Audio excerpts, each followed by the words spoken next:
Magandang araw po mga kakamping natin sa IT at BPO industry. I hope you're all safe and healthy. Ako po si Senator Risa Ontiveros. Una sa lahat, salamat sa inyong suporta sa akin at sa pamumuno ni na VP Lenny Robredo at Sem Vico Pangilinan. The IT BPO industry continues to thrive amid the global pandemic, low internet connections, and outdated technology.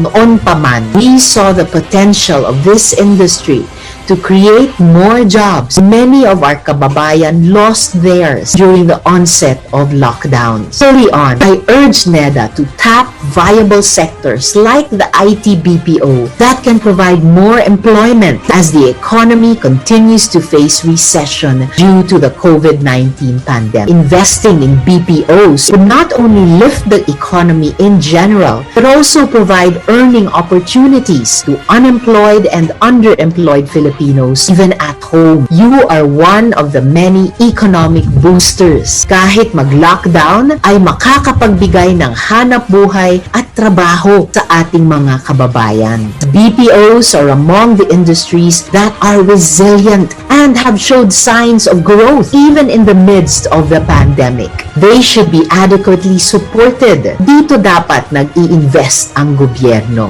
Internet connectivity must be enhanced and our technology infrastructure must be upgraded. Youth apprenticeship should have a special focus on digital skills to take advantage of the window of employment opportunities for our young digital natives. Most importantly, your rights and welfare as workers must be protected. As partners in the implementation of the mental health law, companies should strengthen their programs that will promote your physical and mental well-being, especially during these trying times. We also filed the Balik Trabahong Ligtas Bill to provide protection and safeguards to those who need to report personally to their workplaces, which are considered as hotspots of infection. Marapat lang suklian ang napakalaking kontribusyon ng economic frontliners gaya ninyo na siyang nagtataguyod ngayon sa ating bansa.